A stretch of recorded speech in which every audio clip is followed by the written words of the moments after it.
Le rotavirus est à l'origine de la mort de plusieurs enfants à travers le monde et il est estimé que plus de 450 000 enfants meurent chaque année, c'est-à-dire l'ordre de environ 12 000 enfants par mois.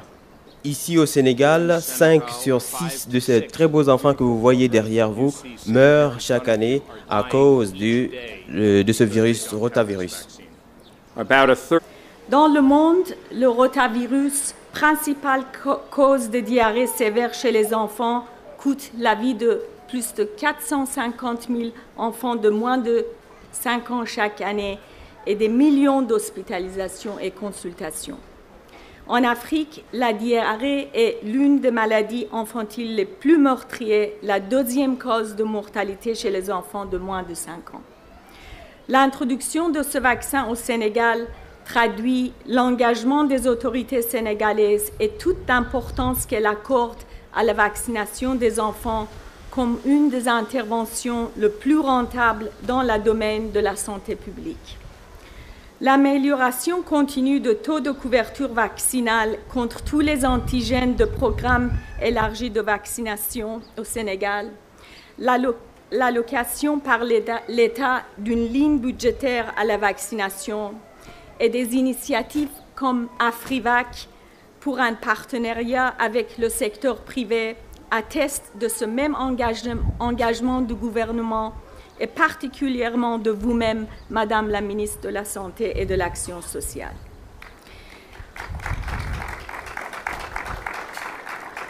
Excellences, Messieurs les Premiers ministres, Mesdames et Messieurs, la cérémonie qui nous réunit aujourd'hui témoigne aussi de l'importance et du soutien déterminant de Gavi, Alliance du vaccin, et l'ensemble de ses donateurs. Il me plaît de saluer, Monsieur le Premier ministre du Canada, le soutien de votre gouvernement à Gavi et de magnifier la présence du président directeur général de Gavi ici présent. Grâce à ce soutien, l'élargissement de la gamme des vaccins offerts est passé de 9 à 12 depuis 2013. Tous ces efforts contribuent à améliorer la survie de l'enfant d'une manière importante et d'accélérer les efforts pour atteindre les objectifs millénaires. L'OMS et l'UNICEF réaffirment leur assistance technique et financière continue au gouvernement dans la planification, l'amélioration de la logistique et de la chaîne de froid, la communication et mobilisation sociale et le suivi et évaluation des stratégies d'intervention du programme élargi de vaccination. En sa qualité de premier fournisseur mondial de vaccins, l'UNICEF continuera de fournir son assistance pour rendre disponibles tous les vaccins du pays à travers sa centrale d'approvisionnement. Nous ne doutons pas qu'avec l'engagement du gouvernement et l'appui des partenaires, le Sénégal va réaliser sa promesse de donner à chaque enfant, pauvre ou riche, le meilleur départ possible dans la vie. Je vous remercie pour votre aimable attention. Monsieur le Premier ministre, permettez-moi de remercier chaleureusement Madame la ministre de la Santé pour son engagement permanent à développer l'action sociale et la santé dans le pays. Le lundi passé, déjà, dans ma commune, notre commune, vous procédez au lancement du vaccin contre le virus papillome humain responsable du cancer du col de l'utérus. Aujourd'hui, nous voilà encore en train de procéder à la cérémonie de lancement du vaccin contre les diarrhées à rotavirus dans le programme élargi de vaccination. Nous vous remercions très chaleureusement d'avoir choisi l'hôpital Philippe Maguilène Senghor, structure de santé de référence, pour célébrer cette cérémonie. La santé est un domaine de compétences transférées. Vous l'avez bien compris. C'est pourquoi vous associez de manière permanente les collectivités locales dans la prise en charge de ce domaine.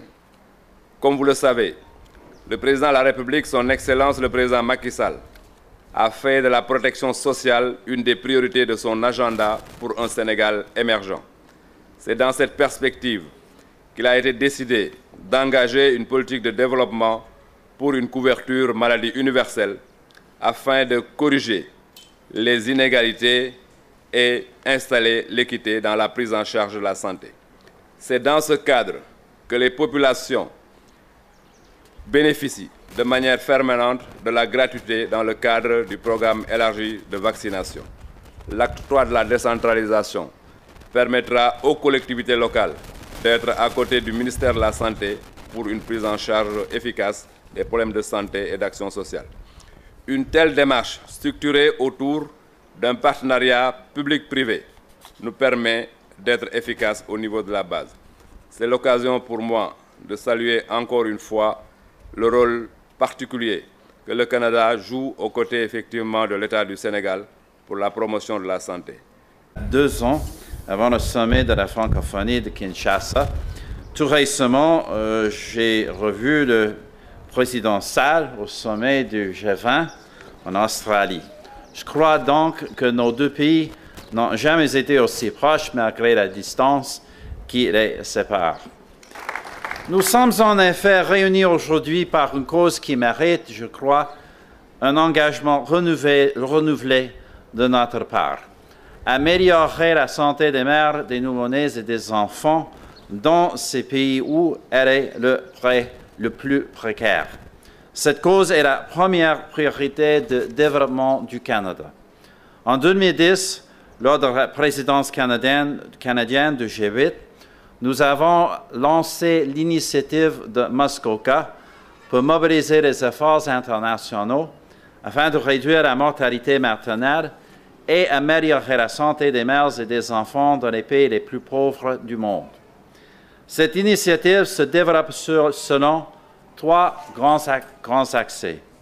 D'abord, le renforcement des services de santé destinés aux mères, aux nouveau-nés et aux enfants à l'échelle locale. Deuxièmement, la réduction des principales maladies qui touchent les mères et les enfants, notamment grâce aux médicaments et aux vaccins.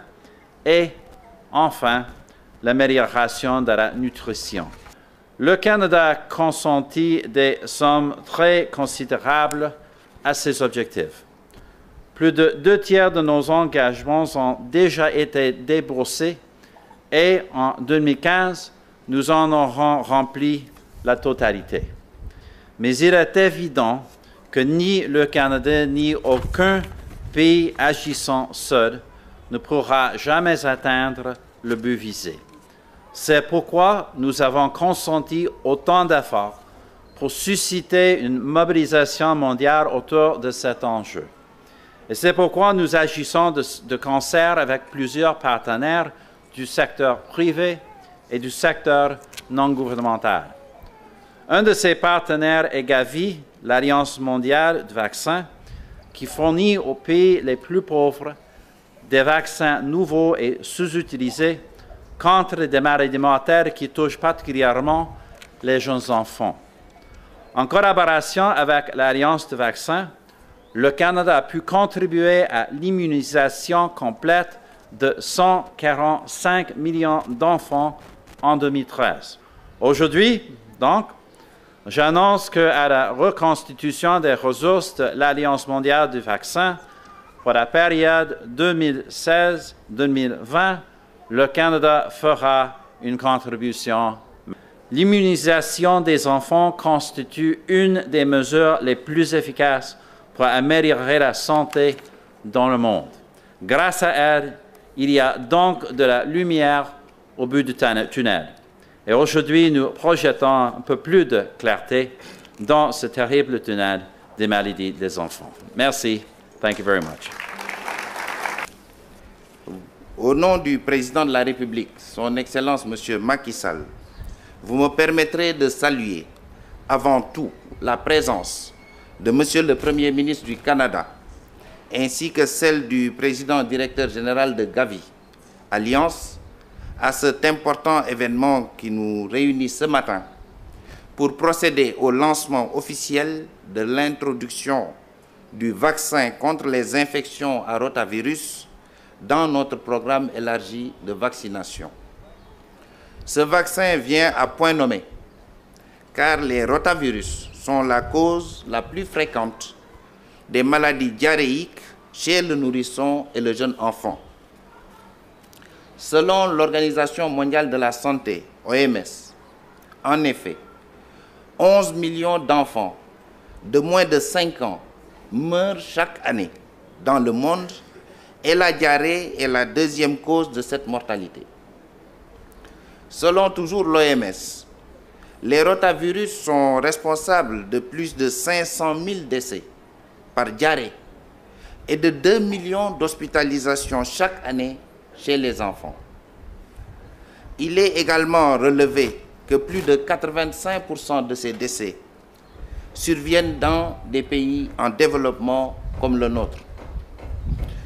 Notre pays, le Sénégal, n'est pas exempt, car selon les données de la surveillance sentinelle mise en place au niveau de l'hôpital d'enfants Albert Royer, les infections dues au rotavirus surviennent de façon cyclique, avec des pics saisonniers entre décembre et mars de chaque année. Les tranches d'âge les plus touchées variant entre 3 et 5 mois et 35 mois. C'est dire le poids de cette maladie en termes de mortalité et de morbidité, sans oublier bien sûr les nombreuses dépenses de santé occasionnées et les journées de travail perdues par les familles pour soigner les enfants. Monsieur le Premier ministre du Canada, Madame Harper, Mesdames, Messieurs les ministres, Mesdames, Messieurs, chers invités, je voudrais souligner avec force que le président de la République du Sénégal, son Excellence M. Macky Sall, s'est résolument engagé dans une dynamique de réduction de la mortalité infanto-juvénile. Et le Sénégal compte obtenir un bilan honorable dans les progrès à accomplir pour l'atteinte des objectifs du millénaire pour le développement. Et c'est dans le respect de cette forte recommandation du président Macky Sall que j'ai instruit les autorités du département de la santé à poursuivre sans relâche la politique d'introduction de nouveaux vaccins dans nos stratégies de prévention pour porter à 12 le nombre de maladies citées par le programme élargi de vaccination. Cette belle initiative est aussi à inscrire dans le sillage de notre politique de couverture de maladies universelles et de gratuité des soins des enfants âgés de 0 à 5 ans. Le Sénégal compte augmenter annuellement de manière significative les ressources destinées à l'achat des vaccins et des consommables et poursuivre en même temps ses efforts pour respecter son engagement dans le cadre du cofinancement des nouveaux vaccins et des vaccins sous-utilisés. L'adhésion du secteur privé pour l'accompagnement et la pérennisation des progrès obtenus dans ce domaine sera également renforcée. Monsieur le Premier ministre, Mesdames, Messieurs les invités, tous ces efforts sont bien sûr soutenus par Gavi, l'Alliance du vaccin. Et c'est le lieu et le moment de rappeler et surtout de magnifier son engagement dans le financement durable de la vaccination. En effet, depuis le début de notre coopération avec Gavi, Gavi a déjà participé à hauteur de 40 milliards de francs CFA, soit 80 millions de dollars, dans l'achat de vaccins, de consommables et d'équipements du programme élargi de vaccination, ainsi que dans l'appui au renforcement du système de santé et des services de vaccination.